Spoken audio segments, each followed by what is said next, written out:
Hi everyone, this is Shoshanah Shear here with another video in my Artist Journey series.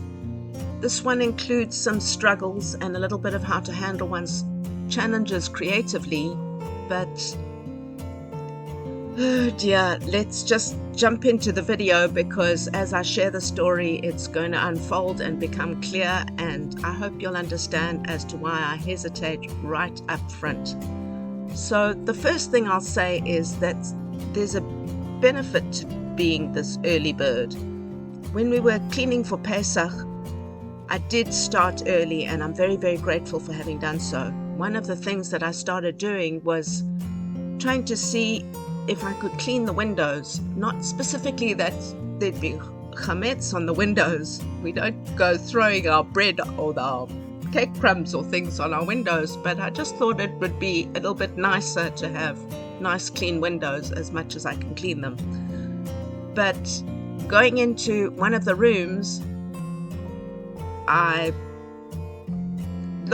started to clean, and then I started to clean the radiator that's just underneath the window, and I looked behind the radiator and I thought, this doesn't look quite normal.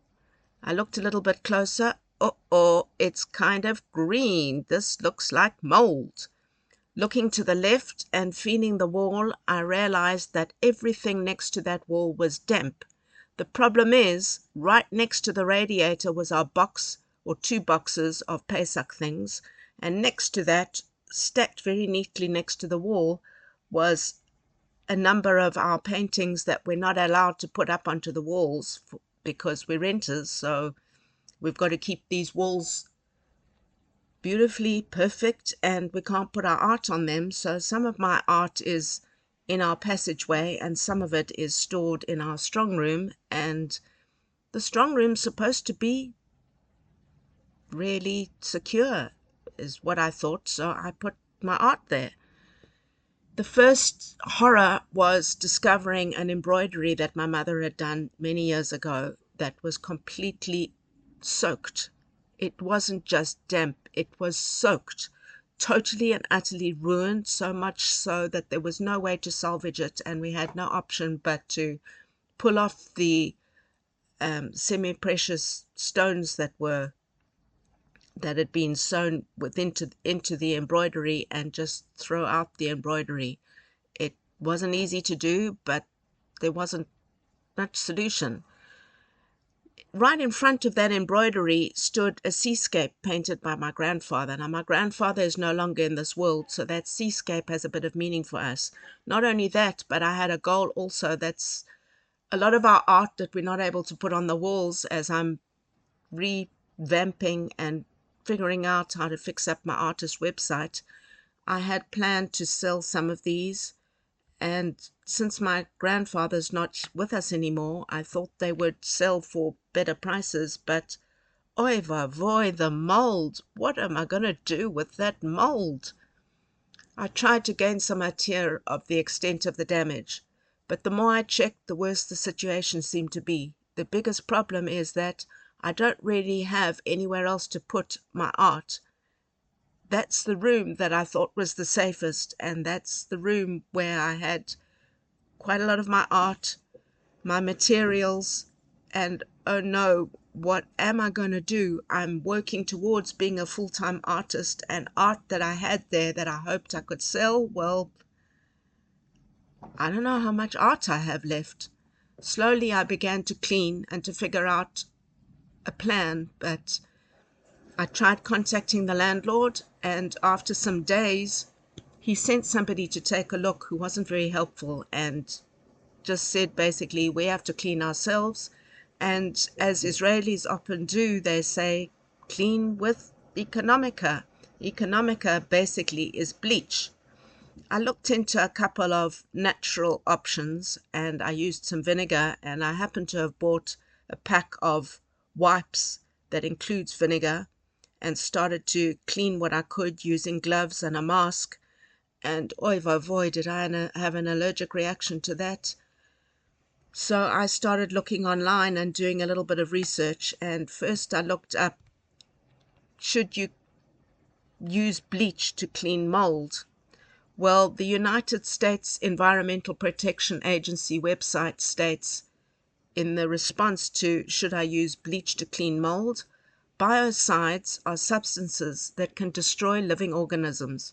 The use of a chemical or biocide that kills organisms such as mold, in brackets, chlorine bleach, for example, is not recommended as a routine practice during mold cleanup. Oh dear, just as I thought, this is not a very good method of cleaning out the mold.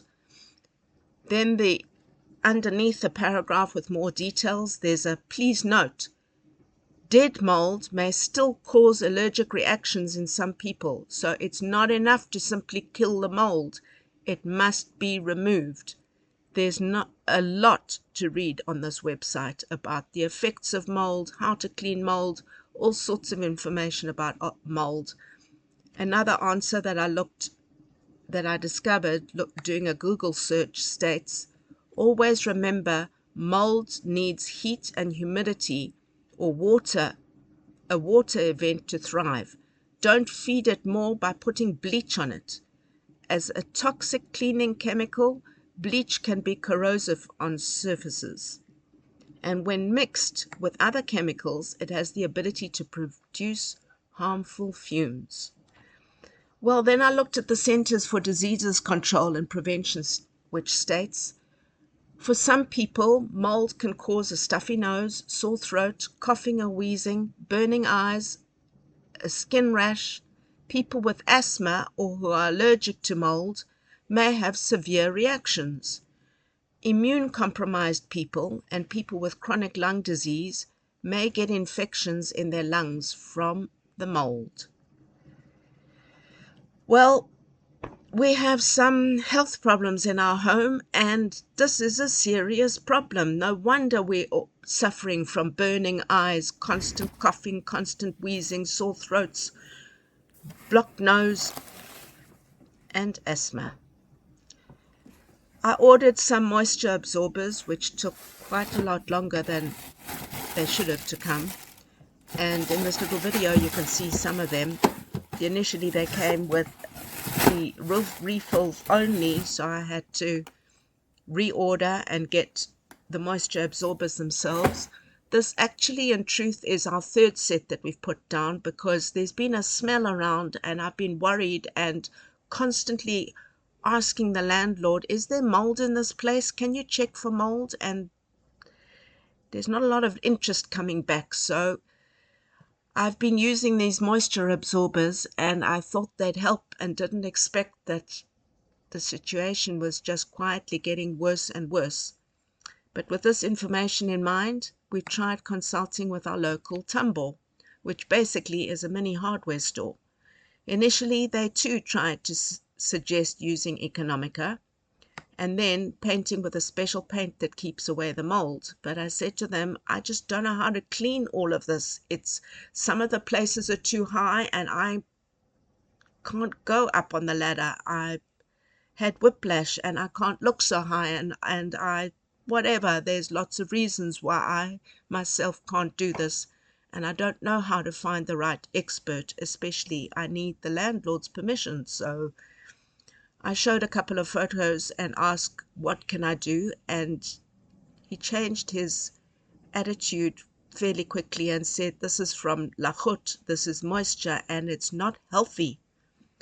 So basically, we ran out of time in trying to find a solution to the mold issue because Pesach was coming and I had to clean the rest of the apartment for Chametz and prepare for Pesach.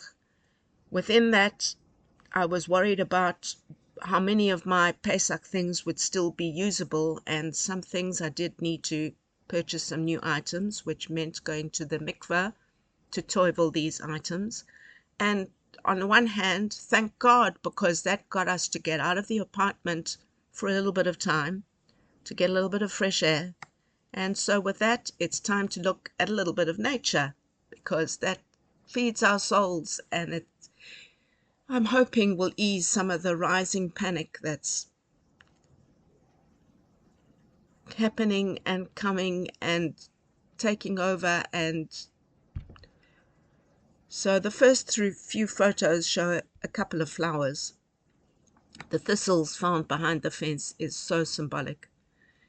Then we found these few sweet yellow flowers, and cropping one of the photos helped to bring out a little bit more of the beauty of these small flowers that many regard as weeds, but to me they're rather sweet. Then we turned towards the mikveh, which took us past a children's playground. I took a few photographs because I was trying to find the nature, and I must admit that I really don't like this style of playground. To me, it's kind of ugly.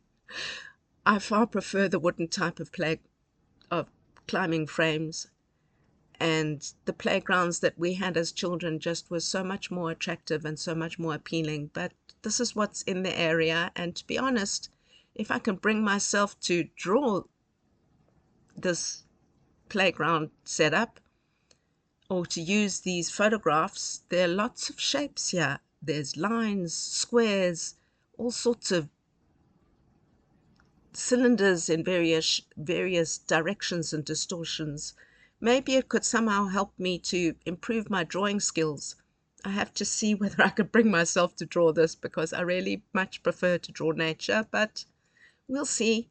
The problem is I need to be able to breathe freely and have quiet and the right space to be able to sit down and just do my drawing. But at least the path leading up to the playground was a whole lot more attractive. And let's summarize this little video. Well, finding mold was more than just a shock. It was more of a confrontation of what I already knew deep down. This apartment has never truly been suitable for us.